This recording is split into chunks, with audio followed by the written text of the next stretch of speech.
Chapter 21. The Trial. By and by a court sat to try them. The name of the judge was Lord Hategood, and the crime laid to their charge was that they had come to Vanity Fair to spoil its trade and stir up strife in the town, and had won not a few men to their side, in spite of the prince of the place. Faithful said to the judge, I am a man of peace, and did but wage war on sin. As for the prince they speak of, since he is Beelzebub, I hold him in scorn. Those who took Faithful's part were won by the force of plain truth and right in his words, but the judge said, Let those speak who know aught of this man. So 3 men, whose names were Envy, Superstition, and Pickthank, stood forth and swore to speak the truth and tell what they knew of Faithful. Envy said, My lord, this man cares naught for kings or laws, but seeks to spread his own views and to teach men what he calls faith. I heard him say but just now that the ways of our town of Vanity are vile, and does he not in that speak ill of us?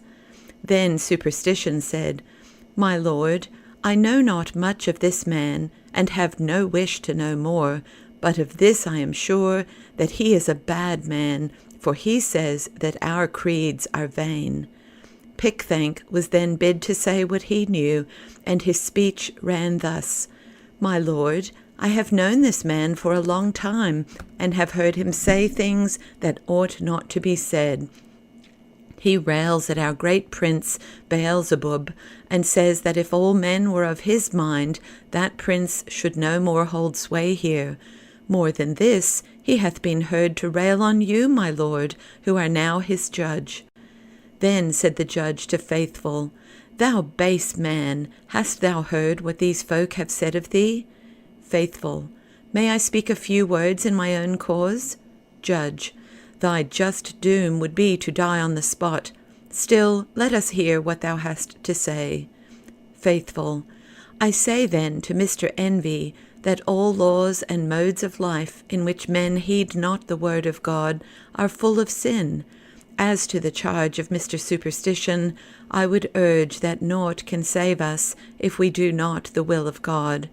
To Mr. Pickthank, I say that men should flee from the prince of this town and his friends, as from the wrath to come, and so I pray the Lord to help me.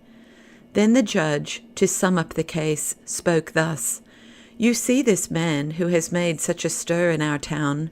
You have heard what these good men have said of him, which he owns to be true.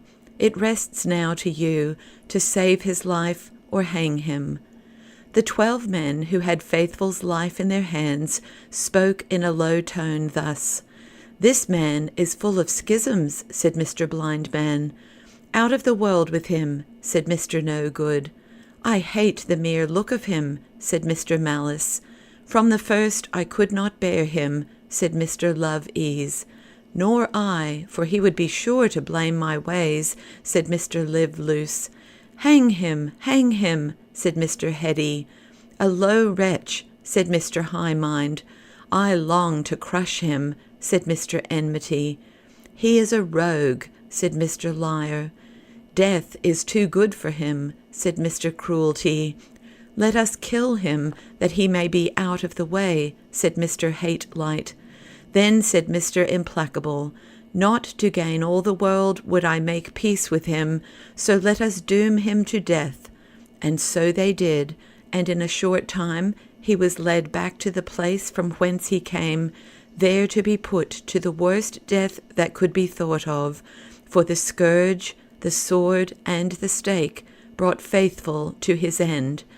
Now I saw that there stood near the crowd a strange car with 2 bright steeds, which, as soon as his foes had slain him, took Faithful up through the clouds straight to the celestial city with the sound of the harp and lute.